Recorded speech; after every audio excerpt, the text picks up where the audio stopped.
सिद्धिभ्यः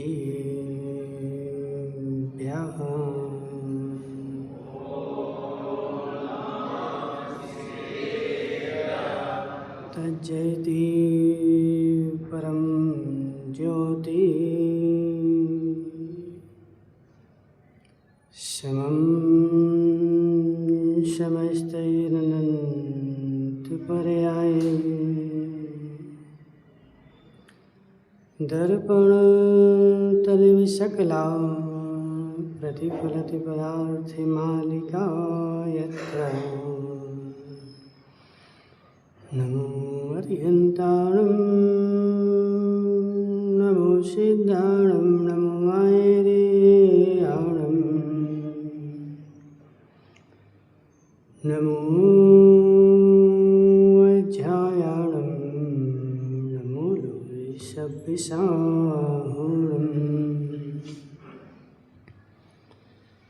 पंच परमेष्टि भगवान का अनंत अनंत सिद्ध परमेष्टि भगवान का 1000 देवादेव आदिनाथ भगवान के आचार्य भगवान अमृत चंद्र स्वामी के आचार्य भगवान विद्यासागर जी महाराज के आचार्य भगवान विशुद्ध सागर जी महाराज की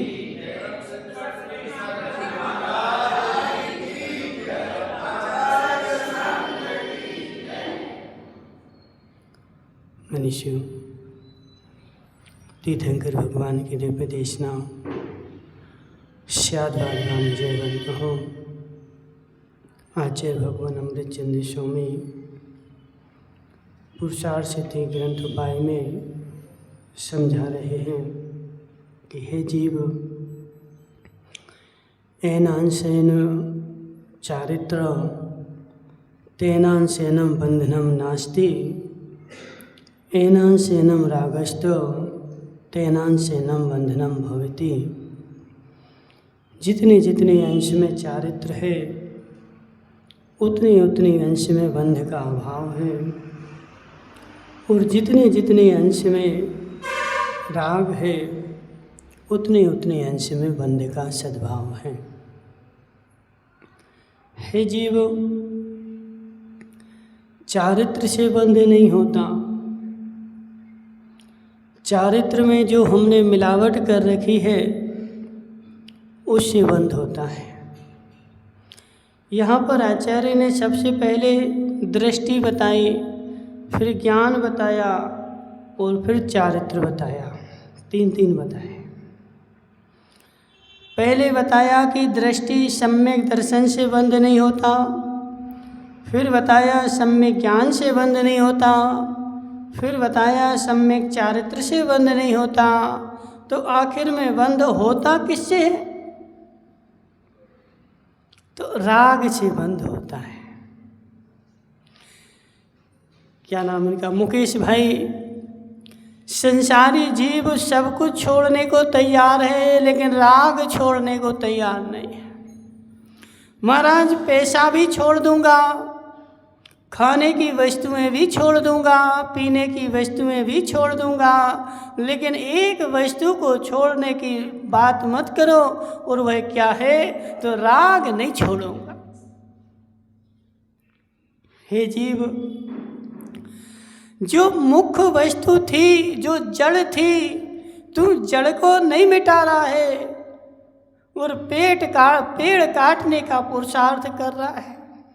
बैंक भाई, बरसात में बहुत सारे पेड़ उग जाते हैं, जगह जगह उग जाते हैं, और हम पेड़ों में क्या करते हैं कि पेड़ों को ऊपर से काट काट करके बार बार फेंकते हैं, और बार बार फेंकने के बाद कुछ दिन बाद वहाँ जा कर के देखोगे तो पेड़ फिर से हरा भरा मिलता है। क्यों काका जी, क्यों? तुमने जंगल की जगह बनवाई, बार बार घास हो जाती। अब काका जी से बोलो तो काका जी क्या करते हैं? एक कारीगर लगा करके हिंसा करवाते हैं। हे जीव,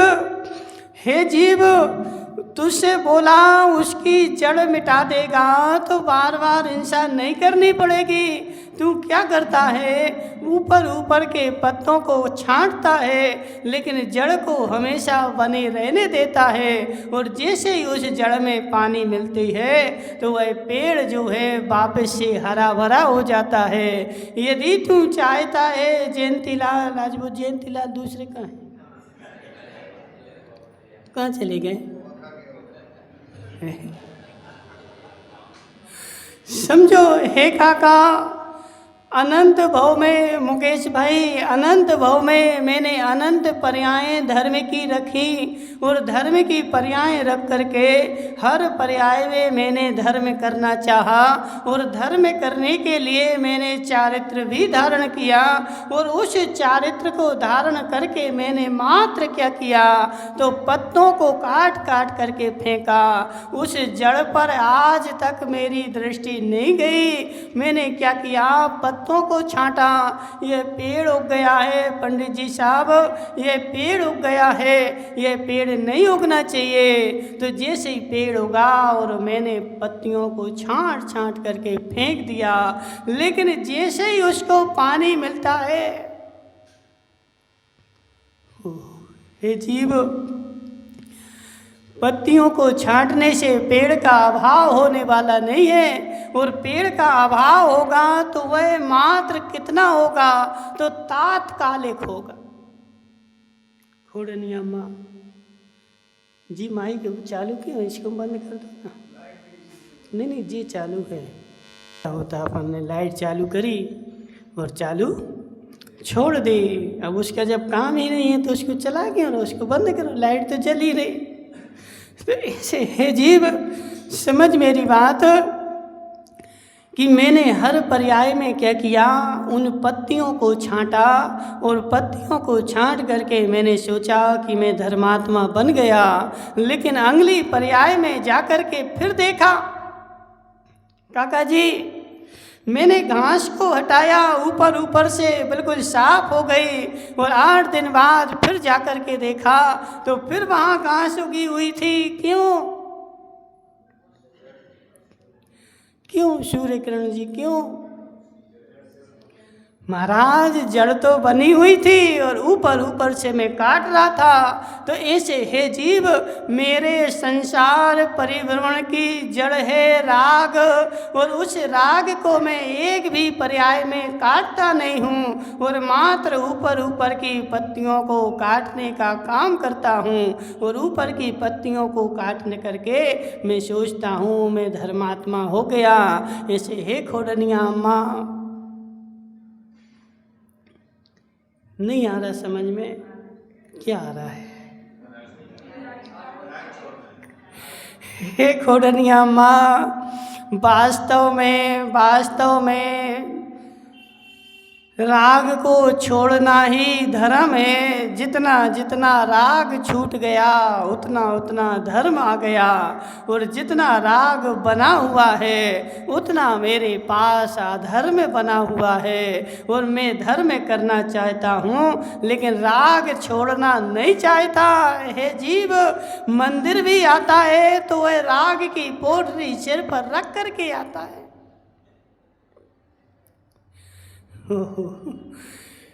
हे मोहित भाई, बीतरागी के पास क्यों गए थे? बीतरागी के पास क्यों गए थे? हे मोहित भाई, सोने की दुकान पर क्यों गए थे? हे जीव, सुनार की दुकान पे गया था तो पहले अपने जेब को टटोल और वहाँ ऐसी मस्तिष्क बना कि वहाँ मात्र क्या मिलेगा, तो सोना ही मिलेगा। अब सुनार की दुकान पर हम जा कर के ये विनोद चौखलिया गया, कहाँ तरुण की दुकान पे, वो लबिश नहीं आया, कहाँ गया बेचारा? काका जी समझाओ इन विचारों को, ठीक है? आज उन विचारों से बोलना, हे विचारो विचारो, हे विचारो विचारो जरा, ये मनुष्य पर्याय मेरी निकली जा रही है और समाप्त होने वाली है। जब समाप्त हो जाएगी कोई उपाय नहीं रहेगा। समाप्त नहीं हुई है, बची हुई है। ये मयंक भाई तुम्हारा तो साला है कि नहीं? उसको आज समझा देना, हे विचारो जरा, विचार ले। जब तक पर्याय है तब तक थोड़ा विचार कर ले। क्या सोना चांदी बेचने के लिए अकेले पर्याय मिली थी? अपने अंदर में 3 रत्न रखे हैं, इनकी तो बेचारे को कीमत ही नहीं है, और वहाँ बाहर के रत्नों की बेचारों को कीमत आ गई। मोहित भाई, सम्यक दर्शन, ज्ञान, चारित्र, ये 3 रत्न आत्मा के पास रखे हैं और अनंत काल से पड़े हैं, लेकिन इस जीव को आज तक उनकी कीमत नहीं आई और उनको खोजने की इसने आज तक जरूरत नहीं समझी, और उन बेचारे सोने चांदी को मरे जा रहे। मुकेश भाई, सत्य है कि नहीं? ये 3 रत्न मेरे पास अनंत काल से धूल में पड़े हुए हैं, मिट्टी खा रहे, लेकिन आज तक मैंने एक पर्याय में भी इनको खोजने की आवश्यकता नहीं समझी। लेकिन उन सोने चांदी की इतनी महत्व आ गया, इतनी कीमत आ गई। धनपाल जी, सत्य बताओ, 2 दिन बाद आओगे प्रवचन सुनने? हाँ ना, तो बोलो 2 दिन बाद आओगे? नहीं आएंगे महाराज। क्यों? अभी वो रक्षाबंधन आ जाएगा तो वो सोना चांदी खरीदने वाले आ जाएंगे। हे जीव, सोने चांदी की कीमत हर पर्याय में आई, लेकिन अपने निज रत्नों की कीमत मुझे एक भी पर्याय में नहीं आई। इसका मतलब है मेरा राग नहीं छूट रहा है, और ये राग ही ऐसा खोटा है कि खोटी जगह लेकर के जाता है। ये विनोद चौखलिया तरुण की यहाँ गया 10 का नोट लेकर के, और क्या बोला? बोले 1 किलो आलू दे दो। जीव, आलू की दुकान दिख रही तुम्हें? आलू की दुकान दिख रही तुम्हें? ये आलू की दुकान है। उसने दुकानदार ने डंडे लेकर के भगाया, दूर रास्ते तक दौड़ाया। बोले जी तुम्हें आलू की दुकान दिख रही? तो ऐसे, हे काका जी, समझ मेरी बात। अब तेरे पीछे यमराज डंडा लेकर के पड़ा हुआ है और क्या बोल रहा है कि ये तूने मनुष्य पर्याय जो दुकान लगाई, क्या यह सोने चांदी की दुकान थी? और सत्य बताओ जयंतीलाल जी, कितने नोट तुम लेकर के जाओगे? दिखवा के किसी ने फोन कर दिया था।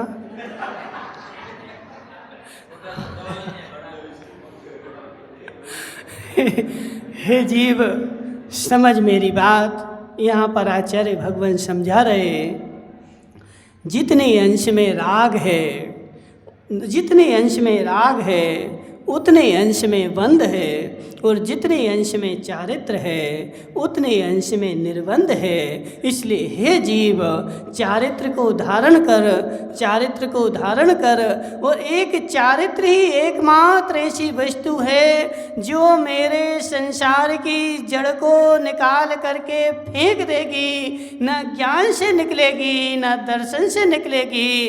ज्ञान दर्शन से मुझे श्रद्धा होगी और ज्ञान से मुझे ज्ञान होगा, लेकिन चारित्र ऐसा औजार है जो नीचे खुदी हुई, नीचे गड़ी हुई उस जड़ को निकाल करके फेंक देगा। इसलिए हे जीव, वह चारित्र क्या है? मुकेश भाई, चारित्र क्या है? बोलो ना, चारित्र क्या है? राग देश का अभाव चारित्र है। माताओं, कषाय का अभाव होता है, उतना उतना चारित्र आता है। अनंतानुबंधी अप्रत्याख्यान प्रत्याख्यान, इन कषायों का अभाव होता है तो सकल चारित्र आता है। और जब संजुलन भी चली जाती है तो पूर्ण यथाख्यात चारित्र आता है। ये कषाय, कषाय बोलो या राग द्वेष बोलो, क्योंकि 4 कषाय में 2 कषाय राग रूप है और 2 कषाय द्वेष रूप है।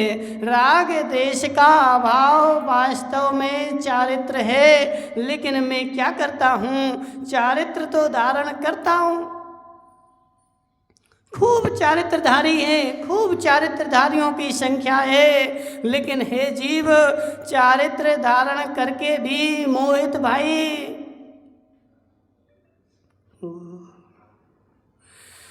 चारित्र धारण करके भी यदि राग नहीं छूटा और राग वहाँ बना रहा और राग बना रहा तो बेचारा जीव, वो ऐसी कहानी है कि वह मोहित भाई को चंदन ढोना था और चंदन ढोना था तो बेचारे ने चंदन के लिए गधे को बुलाया और गधे की पीठ पे चंदन लाद दिया।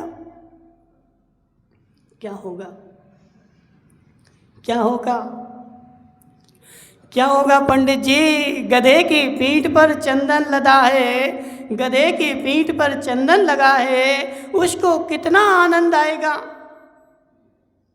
आएगा क्या? क्यों? गधे की पीठ पे चाहे कोयला ला दो तब भी वैसे ही और चंदन ला दो तब भी वैसे ही, उसको किंचित मात्र भी आनंद आने वाला नहीं है। तो ऐसे हे जीव, मैंने चारित्र का बोझ अपनी पीठ पर लाद लिया, लेकिन मैं राग को साथ में लिए हुए गधा बना हूँ, तो मुझे चारित्र का आनंद तो आ ही नहीं रहा है। वास्तव में चारित्र का आनंद जो आता है वह राग का अभाव करके चारित्र का आनंद आता है। अब चारित्र का आनंद मतलब क्या? राग का अभाव और द्वेष का अभाव, शांति से बैठ गए। वास्तव में चारित्रधारी की परिणति को देख शांति से बैठे हैं, कोई टेंशन नहीं, कोई मतलब नहीं, शांति से बढ़िया बैठे हैं। अब हे मोहित भाई, अब मोहित चारित्रधारी बन गया।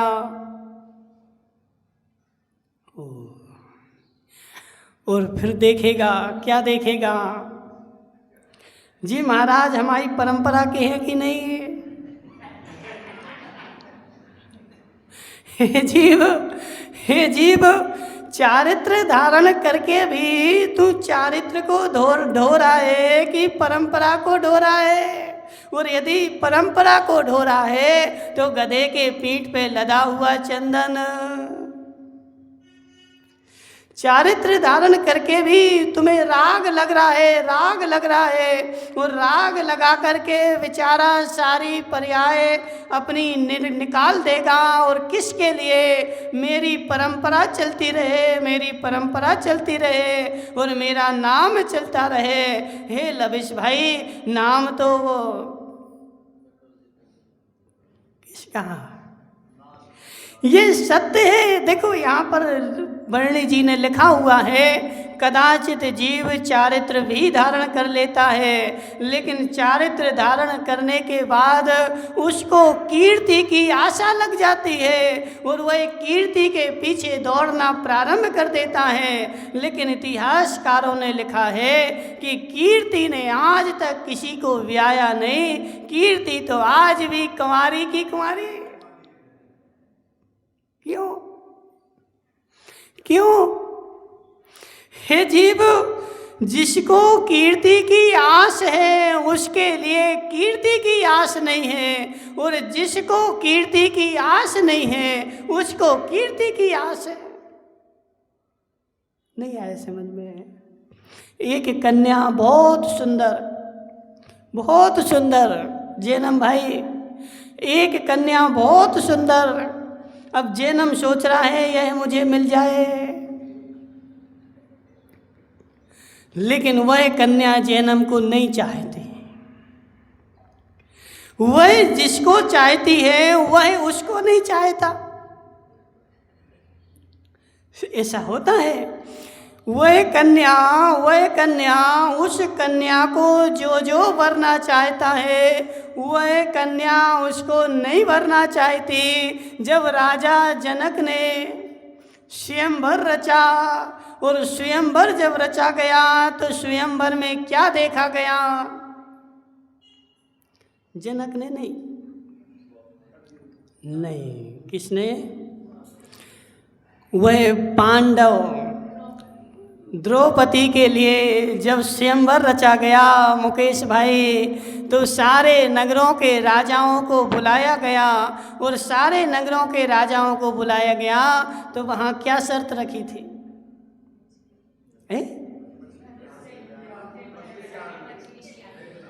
क्या शर्त रखी थी? भूल गए?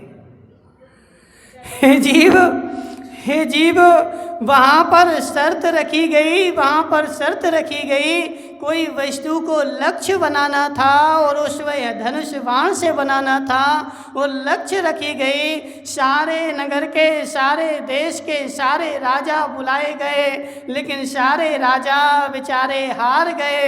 और जब सारे राजा हार गए तो राजा क्या नाम था उनका? राजा द्रुपद, ठीक है, उसकी पुत्री द्रौपदी। तो राजा द्रुपद जो था भरी सभा में रोने लगा। बोले यदि मुझे पता होता कि ये धरती क्षत्रियों से विहीन हो गई तो मैं कदापि यह स्वयंवर नहीं रचता। एक भी राजा के बाहुओं में ताकत नहीं है। और जैसे ही उन्होंने अर्जुन तो उस समय गुप्तवास में थे, अज्ञातवास में थे, और जैसे ही अर्जुन ने सुना कि राजा बोल रहा कि धरती क्षत्रियों से विहीन हो गई, उसका खून खौल उठा और तुरंत धनुष बाण उठा करके और निशाना लगा दिया। सारी सभा में तालियां बज गई। हे जीव, क्यों काका जी? सारी सभा में तालियां बज गई और राजा द्रौपद खुशी के मारे फूला नहीं समाया।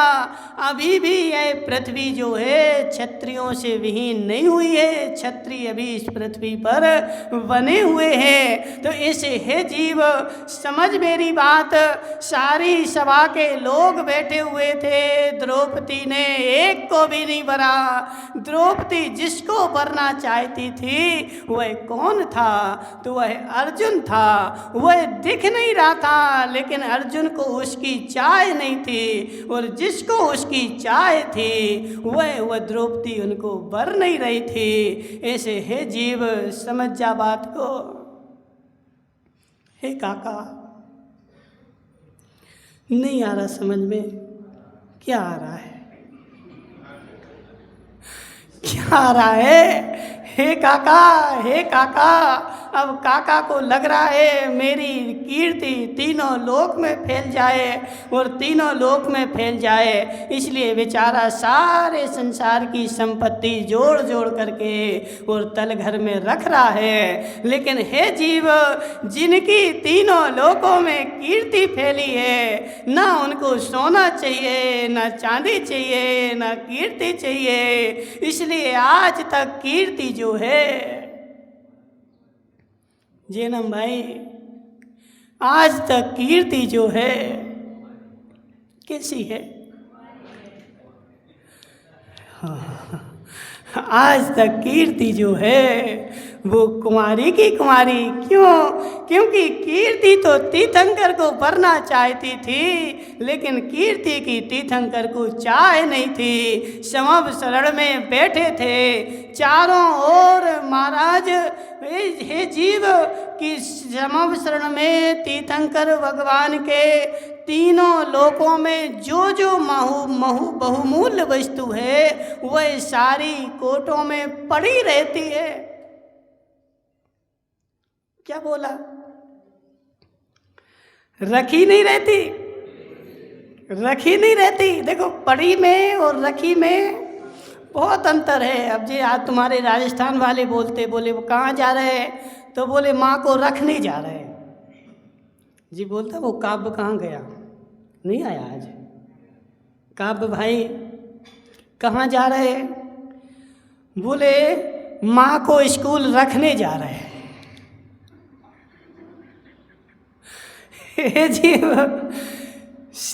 जीवित को रखा नहीं जाता, जीवित को वहाँ पहुँचाया जाता है, छोड़ के आया जाता है, और अजीवित जो होता है उसको रखा जाता है। इसलिए तीर्थंकर के समाव शरण में काका जी संपत्ति पड़ी है कि रखी है?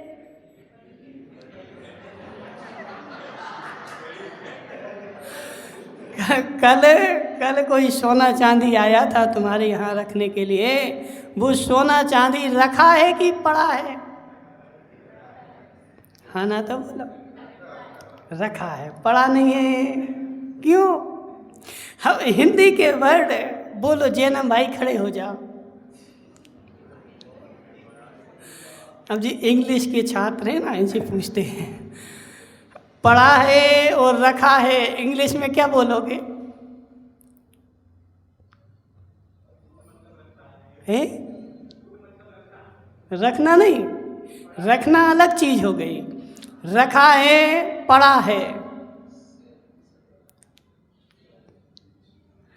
रखा है, पड़ा है, दोनों वस्तु अलमारी में ही रखी है, और एक ही वस्तु अलमारी में रखी है, लेकिन उस वस्तु को ही बोला जा रहा है। एक नज़र से बोल रहे रखी है, और एक नज़र से बोल रहे पड़ी है। मात्र नज़र का अंतर है, वस्तु में अंतर नहीं, क्रिया में अंतर नहीं, करण में अंतर नहीं, कर्म में अंतर नहीं। मात्र अंतर कहाँ है? तो दृष्टि में अंतर है। अब बताओ इंग्लिश में क्या बोलोगे? घबराओ नहीं। वो हमसे बोल रहा था, बोले महाराज अब हम आगे बैठेंगे। आ जाओ आगे। आओ। बोले तुम हिंदी में बोलना, हम इंग्लिश में बोलेंगे। बोलो इंग्लिश में।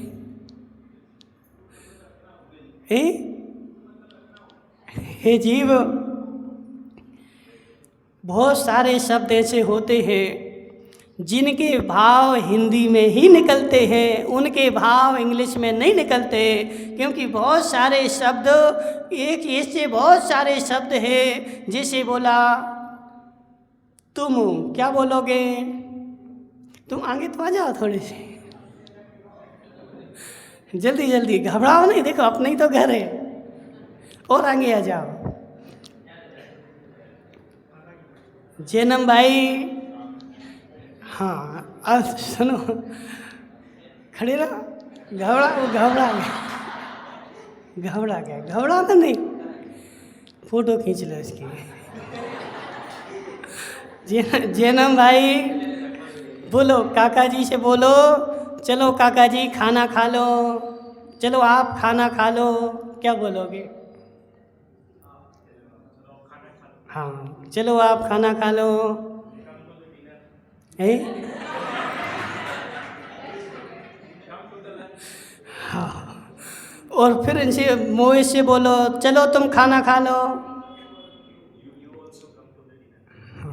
हे जीव, हाँ, इंग्लिश में तुम बोलो चाहे आप बोलो, तुम के लिए क्या बोलोगे और आपके लिए क्या बोलोगे? बैठ जाओ, वो घबरा गया बच्चा। हे जीव, समझ मेरी बात। अब इंग्लिश में तुम बोलना हो तो भी यू है, और आप बोलना हो तो भी यू है।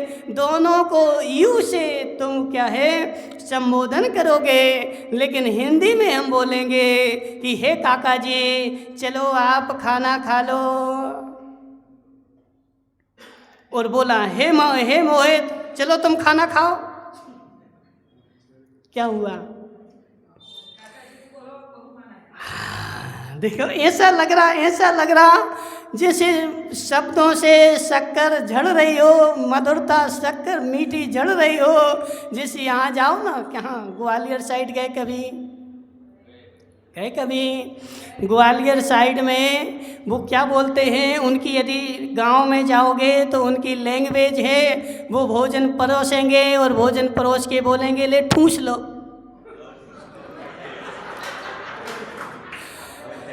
समझ रहे ना? वो गांव से समझो, देखो अपने अपने क्षेत्रों की अलग अलग भाषा होती है। समझो बात को। महाराष्ट्र में जाओगे तो महाराष्ट्र के लोग, महाराज भी आए तो तुम आ गए, आप नहीं बोलते, वो तुम बोलेंगे, उनकी लैंग्वेज ऐसी है। तो हे जीव, अब वहाँ तुम गया, काका जी सत्य बताओ, तुम्हें 4 दिन से खूब भूख लग रही थी और भूख लगी थी, और काका जी गए ग्वालियर के साइड में और इन्होंने देखा बहुत अच्छी जलेबियाँ बनी हुई हैं, और एक मकान में एक के यहाँ बैठ गए और उसने बड़े आदर से थाली परोसी और काका जी के सामने रख करके अब बोली, लो काका जी ठूस लो।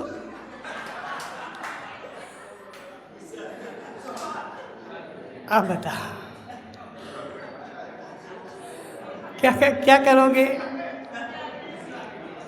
पुनः ना, देखो हंसने की बात नहीं, बता रहे क्या करोगे? नाराज हो गए, और मेरी जो भूख 4 दिन की थी वह सारी भूख मर जाएगी, अब मुझे नहीं खाना। और वही तुम बिल्कुल खा पी के गए थे। और उसने बढ़िया सम्मान के साथ बोला, हे जीव आइए आइए भोजन करिए, मैंने स्वादिष्ट भोजन बनाया है। तो उसके शब्दों से क्या होगा, तुम्हारी भूख बढ़ जाएगी, और खा करके भी गए थे। तो ऐसे हे जीव हिंदी में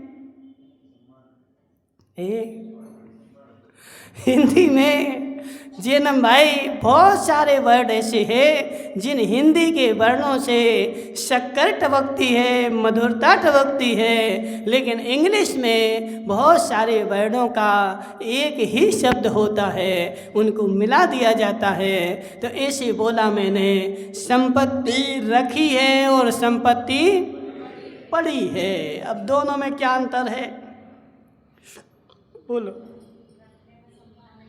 एक जो रखी है मतलब क्या, मैंने उसको बुद्धि पूर्वक अच्छी संभाल कर के रखा हुआ है, उसको बोलते हैं रखी है। और पड़ी है का मतलब क्या, यहाँ वहाँ पड़ी है, मेरी दृष्टि में उसका कोई मूल्य नहीं है। वो अमृतलाल जी आए आज? नहीं आए, कहाँ है वो? अमृत पी रहे होंगे घर पे बैठे बैठे। पीने दो, क्या करोगे, ठीक है। समझो वो संजय भी नहीं आया, नहीं एक और वो संजय, वो रेत बेचता ना, वो संजय।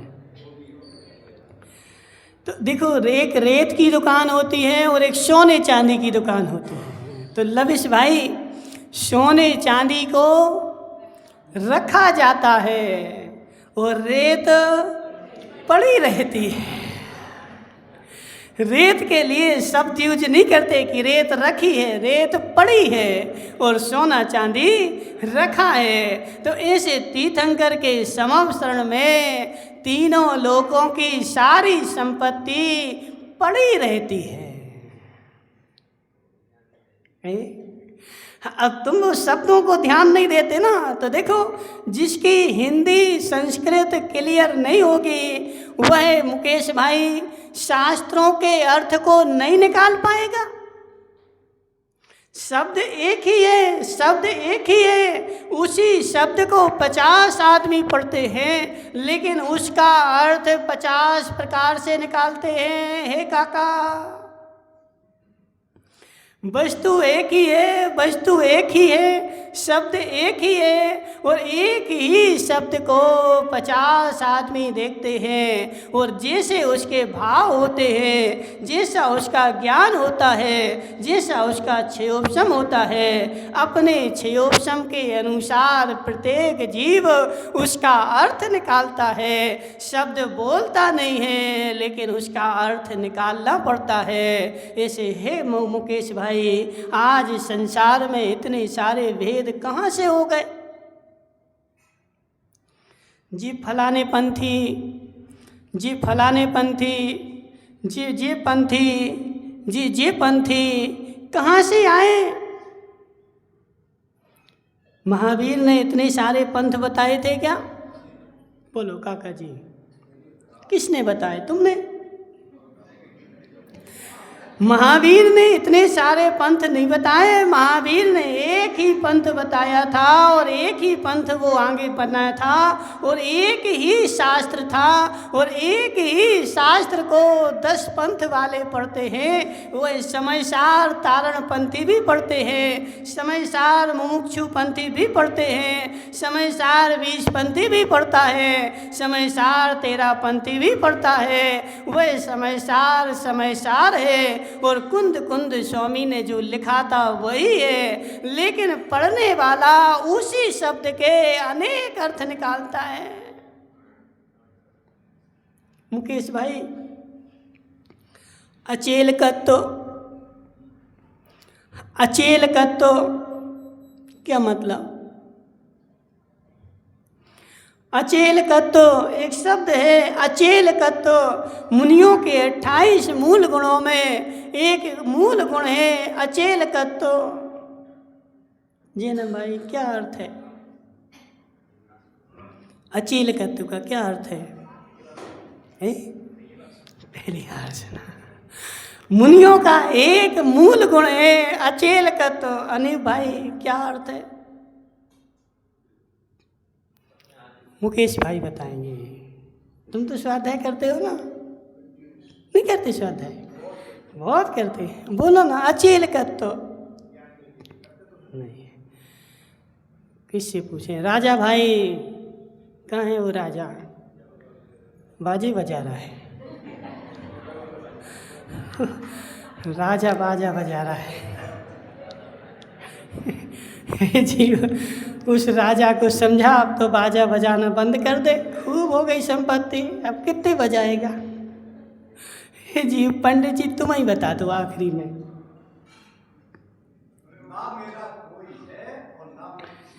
अचेल कत्तो, अकिंचन नहीं बोल रहे, वो अकिंचन का अर्थ बताया तुमने। अचेल कत्तो नहीं। अरे यार, हाँ, चेल मतलब कपड़े और अचेल मतलब कपड़े से रहित। नग्नत्व, जो नग्नत्व गुण है ना मुनिराज का, उसी का पर्यायवाची नाम है अचेलकत्व। अचेलकत्व। अब वह अचेलकत्व गुण जो है वो दिगंबर मुनिराज का भी है और वह अचेलकत्व गुण जो है, जी आशीष सेठ क्यों लड़ रहा है? जी बेचारे सब सेठ ही सेठ आपस में लड़ते ही रहते हैं। हे सेठो, तुम आपस में बना के चलो, ठीक है? आपस में लड़ना नहीं पड़ता। तुम सेठ हो, सेठ लड़ोगे तो जनता लड़ेगी, इसलिए सेठो लड़ो नहीं। क्या बोल रहे थे? अचेलकत्व, ठीक है? जो अचेलकत्व गुण है वह दिगंबर मुनिराज का भी एक गुण है अचेलकत्व, और श्वेतांबर महाराज का भी गुण है अचेलकत्व। उनके भी जो मूल गुण हैं उसमें भी अचेलकत्व है। अब दिगंबर भी अचेलकत्व को पालते हैं और श्वेतांबर भी अचेलकत्व को पालते हैं। शब्द एक ही है और उस शब्द के अनेक अर्थ निकलते हैं।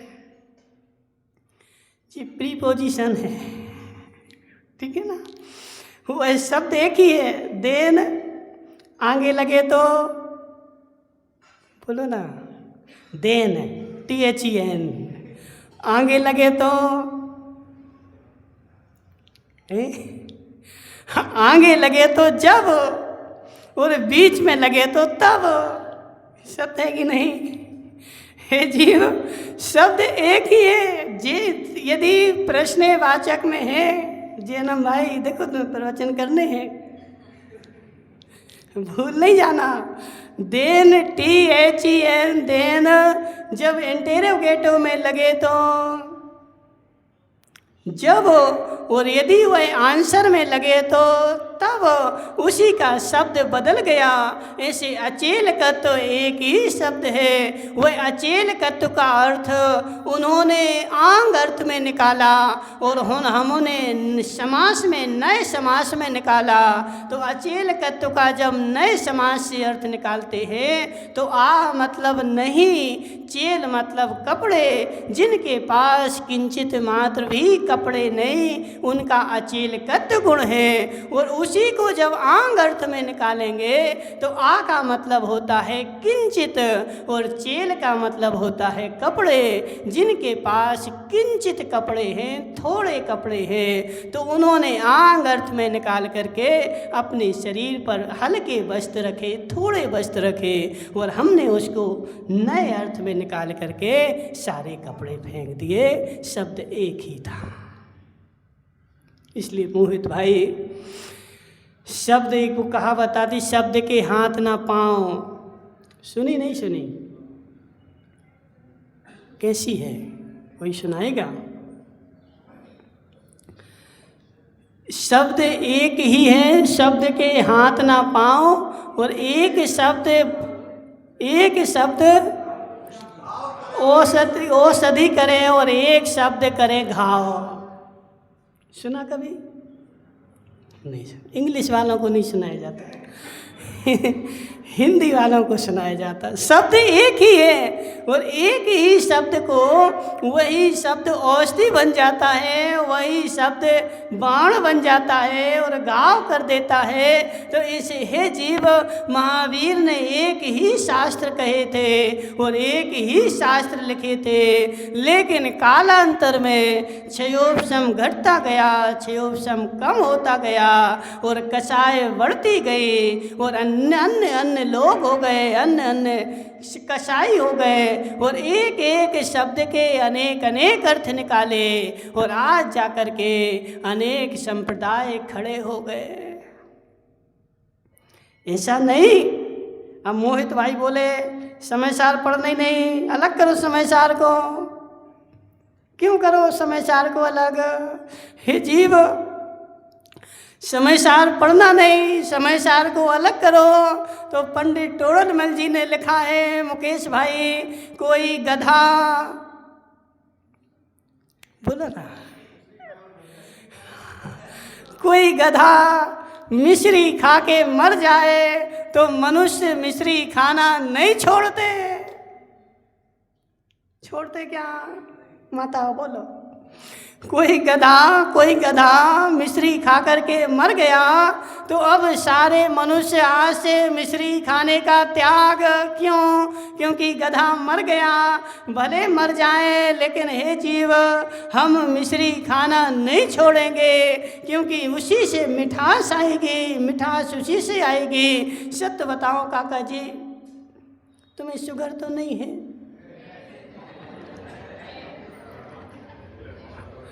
शुगर है? कितनी रहती है? बॉर्डर मतलब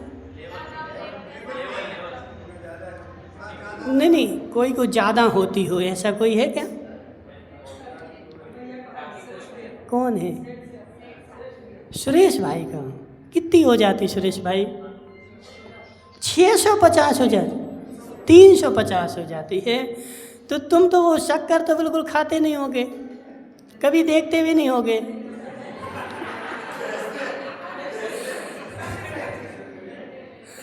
कितने साल से तुमने गुलाब जामुन नहीं खाया? कितने साल से गुलाब जामुन नहीं खाया?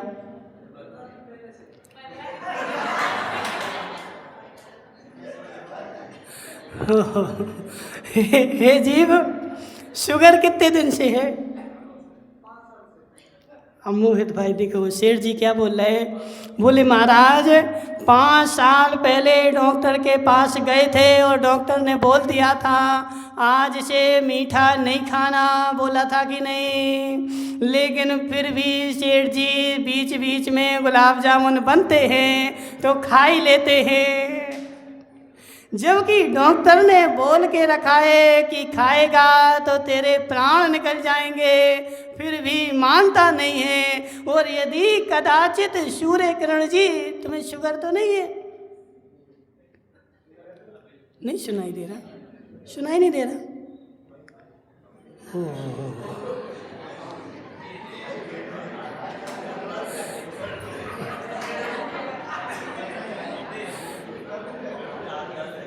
सुनते नहीं क्या तुम?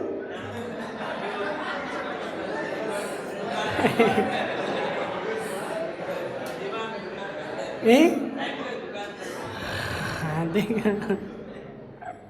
हे जीव, हे जीव, कल आचार्य बोल रहे थे रवि सेन स्वामी, जैसी लग दुकान की लगी है ऐसी धर्म की लग जाए। बेचारा बैठा यहाँ है लेकिन मन दुकान चला गया। जी, इसलिए समझ जा बात को। कोई शुगर वाला, देखो समय हो गया, हम छोड़ दे रहे थे कि ढाका नहीं करेंगे बेचारे, वरना एक कई फिर सब दुकान पे चले जाएंगे। हे जीव, हे जीव, कोई किसी को शुगर हो गई थी,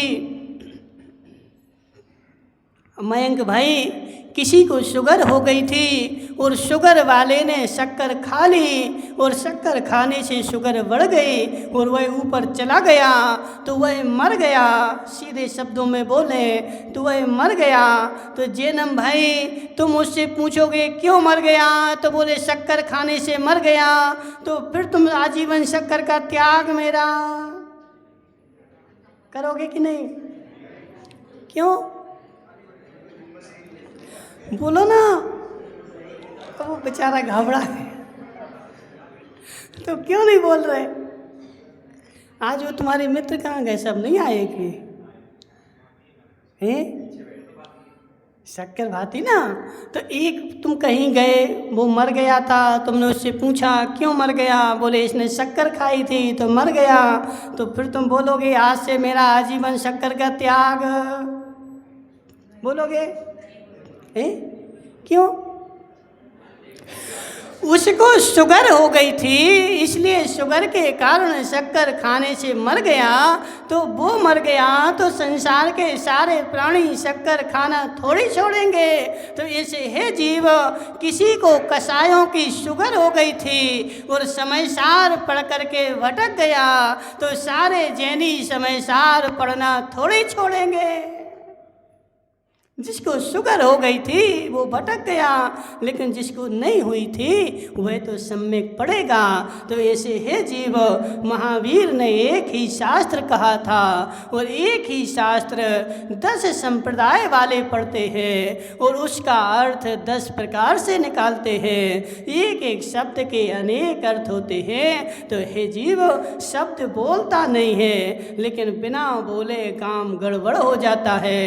तो जिसको हिंदी का, संस्कृत का ज्ञान नहीं था, मोहित भाई, हिंदी का ज्ञान नहीं था, संस्कृत का ज्ञान नहीं था, और वह शास्त्र लेकर के बैठ गया और पुण्य उसका ज़्यादा था, तो उसके पुण्य के कारण उसके गलत अर्थ को भी सही मान लिया गया और उसके अनुयायी भी आगे आगे बढ़ते गए। ऐसा संसार में होता है। वो संतोष आया कि नहीं आया? महिपाल जी आए कि नहीं आए? महिपाल जी, संतोष कहाँ हैं? दुकान पे बैठे रहें तो दुकान पे। वो मोटे सतीश भाई क्या पूछ रहे थे? सत्य है, सुनो हमारी बात। तुम यहाँ गली में अंदर में इतनी बड़ी दुकान खोल के बैठे, तुम्हारे यहाँ ग्राहक आते हैं तो तुम तो 10 की चीज़ 9 में देते होगे। सारा बाज़ार छोड़ करके, इतना बड़ा बाज़ार है और इतना बड़ा बाज़ार छोड़ करके और तुम्हारे गली में आ रहे, क्यों आ रहे? क्योंकि 10 की चीज़ 9 में मिलती है। बोलो ना, नहीं देते 10 की चीज़ 9 में, कितने में देते हो? हे जीव, समझ बात को, जिसका पुण्य तेज है, जिसका पुण्य तेज है, वह राख भी भस्म के रेट में बेचता है, तो उसकी राख भी भस्म के रेट में बिकती है। और जिसका पुण्य कमज़ोर है, वह भस्म भी उसकी राख के रेट में नहीं बिकती है। तो ऐसे है जीव, जिसका पुण्य तेज था, उसने शास्त्रों का अर्थ उल्टा भी निकाला, तब भी उसके अनुयायी सैकड़ों बन गए। और जिसका पुण्य कमज़ोर था, उसने सत्य भी निकाला, तो उसके अर्थ को कोई सुनने वाला नहीं मिला। क्यों? क्योंकि पुण्य है वस्तु जो संसार में बिकती है, वह पुण्य के योग से बिकती है, बिना पुण्य के योग से नहीं बिकती है। महावीर ने जो कहा था, जिस भाव से कहा था और जिस शब्द का जो अर्थ निकाला था, वो महावीर तो चले गए, लेकिन कालांतर में वही शास्त्र रह गया। और उसी शास्त्र के आधार को लेकर के अनेक संप्रदाय बन गए। एक एक शब्द के अनेक अनेक अर्थ होते हैं। इसलिए मोहित भाई, घबराना, ईर्ष्या नहीं करना, एलर्जी नहीं करना। क्या? एलर्जी नहीं करना, शास्त्रों से एलर्जी नहीं करना। जे शास्त्र ये पढ़ता है, हम नहीं पढ़ेंगे। हे जीव, शास्त्र का दोष नहीं है। किसका दोष है? शास्त्र का दोष नहीं है। शास्त्र का, अब देखो, हम तो बहुत बड़ी अभी बहुत चल रहा था, लेकिन समय हो गया, ठीक है ना। शास्त्र का दोष नहीं है। हे जीव, शास्त्र का दोष नहीं है, हमारी बुद्धि का दोष है, हमारे क्षयोपशम का दोष है। उसके शब्द, शास्त्र के शब्द को हम भगवान महावीर की वाणी के अनुसार, भावों के अनुसार नहीं पकड़ पाए, क्योंकि जिसका जितना क्षयोपशम होगा, वह उतना ही तो पकड़ेगा। उसमें उसकी क्या गलती? काका जी, अब काका जी की कहानी सुना है कि काका जी की एक नई बहू आई, और काका जी की बहू ने क्या किया? काका जी गए, बोले चाय लाओ। किससे बोला? कौन सी बहू से? नई बहू से। नई बहू आई थी और उससे बोला काका जी ने चाय लाओ। तो वह जो बहू थी, वह घड़े में चाय लेके आ गई। एक घड़ा भर के चाय लाई। अब काका जी बोले कप में लानी थी, तुमने बोला कहाँ था कप में लाना? तुमने तो बोला था चाय लाओ, तो घड़ा भर के चाय बना के ले आई। हे जीव, जब बोला गया जैनम भाई चाय लाओ, तो उसकी क्षयोपशम हो, बुद्धि हो, तो सब जानते कि कप में लाना है। अब घड़े में लाना है, वह उसका क्षयोपशम है, वह उसकी बुद्धि है। उसने अपनी बुद्धि के अनुसार ऐसा समझ लिया कि मुझे घड़े में लाना है, तो वह काका जी को घड़ा भर के चाय पीते रहो दिन भर जी रखा घड़ा। हे काका, शब्द एक ही होता है। शब्द का अर्थ मैं अपने क्षयोपशम के अनुसार निकालता हूँ, तो संसार के लोगों ने अपने अपने क्षयोपशम के अनुसार शब्द का अर्थ निकाला है। इसका मतलब यह नहीं कि हम उसके अर्थ को ही छोड़ दें। छोड़ो, हटाओ उस अर्थ को। क्यों? कि ये अर्थ बुरा है। हे जीव, अर्थ बुरा नहीं है, कसाय बुरी है, क्षयोपशम का अभाव बुरा है। अर्थ तो एक नंबर है, क्योंकि आज तक जितने भी मोक्ष गए, मुकेश भाई, आज तक जितने भी मोक्ष गए वो समय सार पढ़ के गए, और भविष्य में जितने भी मोक्ष जाएंगे वो समय सार पढ़ के ही जाएंगे। बिना समय सार के आज तक किसी का मोक्ष नहीं हुआ, ना हो रहा है और ना भविष्य में होगा, क्योंकि समय सार में तो अमृत भरा है, लेकिन पीने वाला चाहिए। हे जीव, पीने वाला चाहिए। इसलिए किसी ग्रंथ का निषेध नहीं है। समय सार साक्षात भगवान श्रीमंदर स्वामी की वाणी है। उसका अर्थ हमने गलत निकाल लिया तो यह गलती मेरी है, ना कि समय सार की है। और उसको हमने हटा दिया तो हमें सच्चा तत्व नहीं मिल पाएगा। इसलिए हे जीव, उसको भी पढ़ो और सम्यक अर्थ निकाल करके पढ़ोगे तो कल्याण होगा, और सम्यक अर्थ निकाल के नहीं पढ़ोगे तो उसी से कल्याण होगा। बोली शांतिनाथ भगवान की।